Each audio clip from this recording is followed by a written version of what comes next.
I've watched every Simpsons episode set in the future, as well as all of the flash forward scenes in order to bring you the most concise video on every character's future.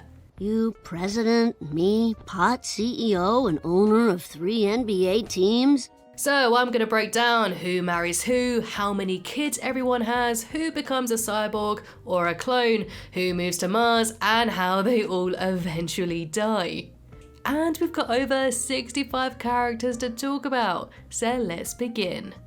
Abraham Simpson. Starting with one of the oldest coots in Springfield and patriarch of the Simpsons family, Abe weirdly appears to outlive everyone. Now, it seemed as though he died in the episode Barthood when Bart was a teenager, but it's later revealed that he's actually frozen in Springfield's underground cryogenic facility. Homer eventually unfreezes his dad on Christmas Day, 30 years from the present day, and the two finally make amends after years and years of animosity. I love you, Dad.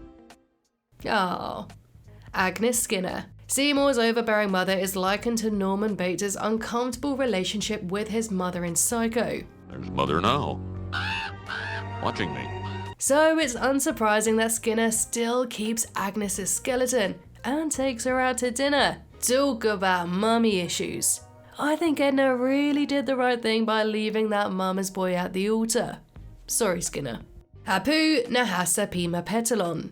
Now, we haven't really heard or seen from this guy in the last 5 years, basically because his character was quietly written out from the show. This is after Hank Azaria announced that he was stepping away from the role because he no longer felt comfortable voicing an Indian character. Now, I'm not here to talk about the controversy, I'm only here to talk about the future. And let me tell you, even in his later years, Apu is still running his beloved Quickie Mart. But at least now he has his team of pre-teen kiddos to help, mostly by bullying their employee Bart Simpson. And if you thought Apu would finally get some peace with his 8 children all grown up, then think again, as each of his octuplets will have octuplets too. So ever the busy grandpa, Apu will help to look after all 64 grandchildren. We don't know how Apu dies, but his head might just find its way to the year 3000. Because according to Simpsons and Futurama Wiki, you can see Apu's head in an episode of Futurama. Although I'm not entirely convinced that it's him. But what do you guys think? Barney Gumble. Despite getting off the drunken wagon and getting sober in season 11, Barney relapses and becomes a drunken barfly all over again in season 14. I finally got Barney back on the sauce. If he doesn't have fun, he could easily slip right back into sobriety. And even in his old age, Barney can be found at Moe's Tavern with a duff in his hand. Cheers, Barney. Baby Gerald. This monobrow baby has been Maggie's sworn enemy since season 5. At least he was, because we find out that they actually date in the future. I guess all the animosity could have been a way for them to hide their feelings. A Simpsons comic even reveals that this date blossoms into a real relationship, with issue 47 even showing the future Simpsons family with Gerald and Maggie being married. But it seems they aren't the happiest couple, as Gerald always interrupts Maggie before she speaks, a running gag that is in many future episodes in The Simpsons. Stop everything! We find out in Maggie's future that she'll have a daughter, but the father is unknown. So, who's the father? Could it be that Gerald is the baby daddy? Bart Simpson. Although Bart is a struggling student and a full-time slacker, he will actually become super successful later on in life. After he graduates, he opens up his own BMX shop, then gets married to a woman called Gender in his 20s, and together they have 2 sons, Jiff and Skippy. But Bart never truly grows up, with his immaturity ultimately causing their divorce. He'll move back into his old school, which has now been turned into crummy apartments. But luckily, his life doesn't end here, because Bart finally steps up to become the real dad to his kids. He also convinces his sister, President Lisa, to legalize weed after helping her with some diplomatic relations. Legalize what? Oh, consider it done. And after this, he'll then start his own cannabis business called High Caramba. Presumably from the earnings of his pop businesses as well as owning a couple of NBA teams, Bart will put himself through law school and become Chief Justice of the Supreme Court. And after this, Bart will finally be able to take his elderly dad Homer to a re-release screening of the Itchy and Scratchy movie, showing that after all of their ups and downs, they'll finally have a great relationship. Later on, we see an elderly Bart in a retirement home as he looks back fondly over his life. What a great ride. As for how he dies, Bart will go down as the true prankster prince. He spells out Skinner sucks in fireworks, causing his old principal to have a heart attack, and when Skinner slumps over his electric chair, he runs over the jubilant Bart. And so Bartholomew Jojo Simpson dies at the age of 80. Carl Carlson. Lenny and Carl go together like peas and carrots. These two are best buds and they're always seen together, so it's no surprise to learn that in their future, Carl and Lenny will switch brains, now being so close that they're literally in each other's heads. Hey, Lenny. I'm Carl. Don't you remember? You came to the brain switching ceremony. Clancy Wiggum. Springfield's chief of police may be the laziest, most corrupt cop there is, but this job means everything to him.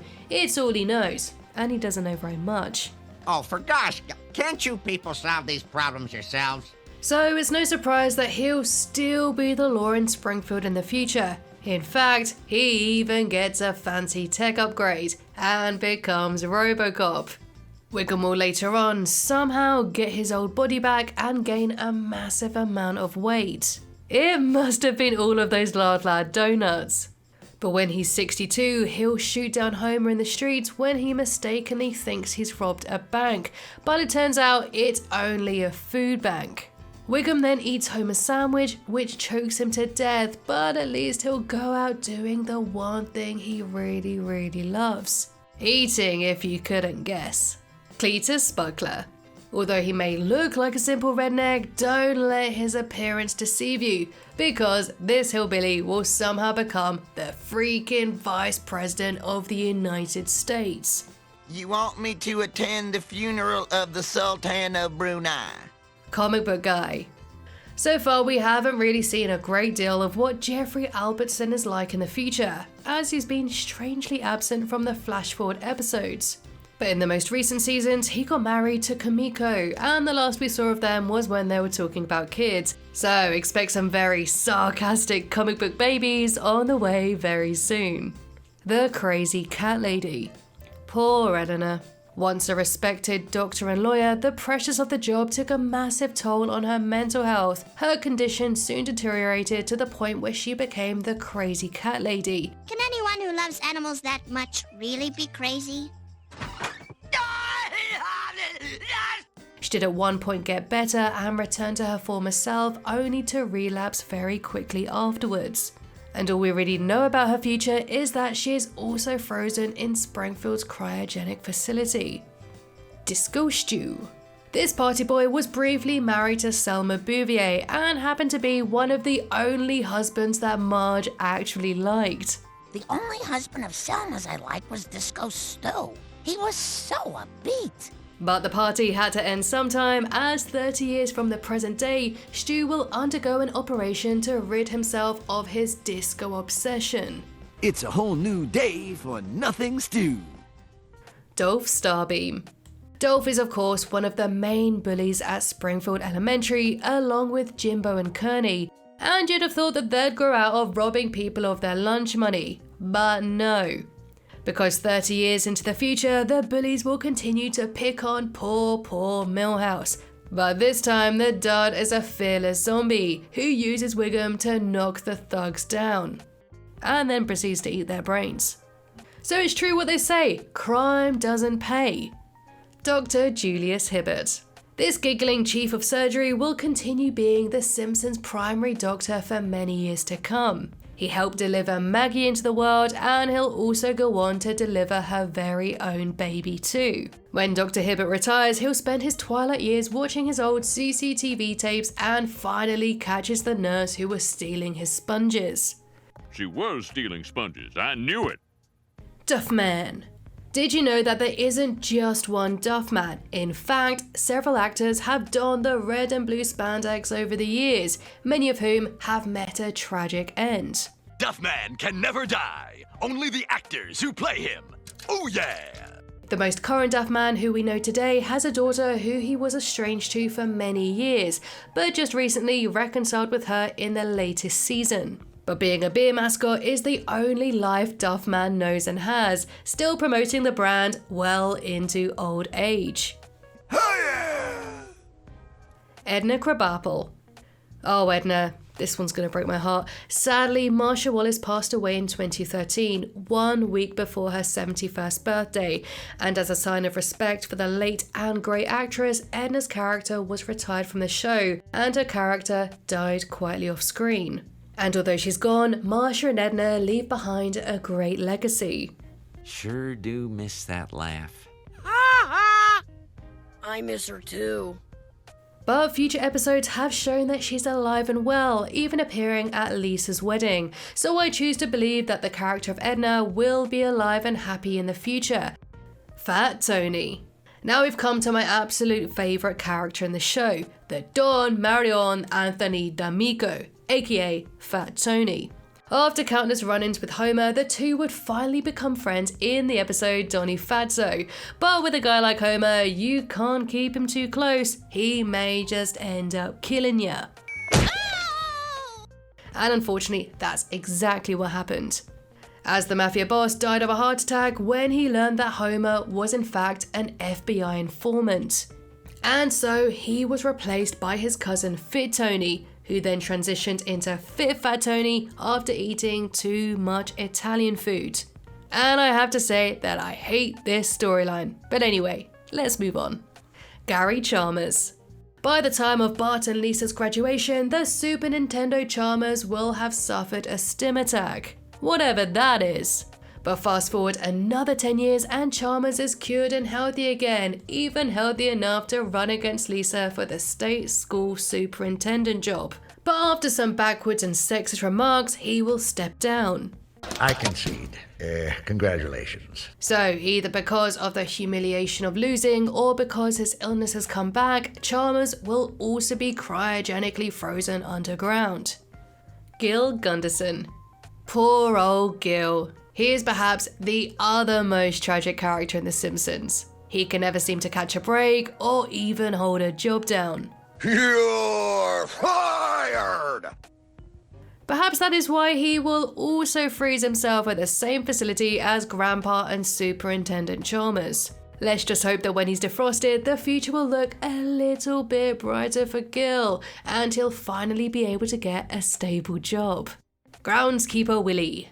10 years from the present day and Willie is still working at Springfield Elementary. But sometime after this, Willie will be tragically eaten by boiler room rats. And in his honour, a statue will be erected, tributing him in the schoolyard of where he worked. Homer Simpson. We've seen so much of Homer's future, so I'm gonna have to give you the Cliff Notes version of this. Basically, because Homer is so accident prone, Professor Frink will make dozens and dozens of clones of the clumsy baboon-like man. Which is a great thing because Homer dies a lot. And I mean a lot. To the point where Professor Frink finally runs out of clones. So Homer then has to live as a digital being inside of a TV, but on the upside, later on he will get a fancy new robot body and will be able to move around a lot more freely. Come on, hug your grandpa, boys. But besides his physicalities, I love that throughout the future episodes, Homer has now learned from his mistakes in raising Bart, and is a really great grandpa to Jiff and Skippy. And in the far, far future, Homer is shown to be just a head on a robot. Joe. Jasper Beardsley. Jasper once tried to freeze himself in the Quickie Mart fridge and didn't want to be thawed out until robot wives were cheap and effective. Unfortunately, this plan didn't work out too well for Frostilicus, so instead of using a convenience store fridge, he'll later pay to be frozen properly at Springfield's cryogenic facility. Jeremy Friedman. Jeremy, aka Squeaky Voice Teen, has had more jobs than Homer Simpson, and that's saying something. He suffered through pretty much every minimum wage job that Springfield has ever had. And in addition to his many jobs, poor Jeremy is known for his greasy skin. My God, you're greasy. And of course, his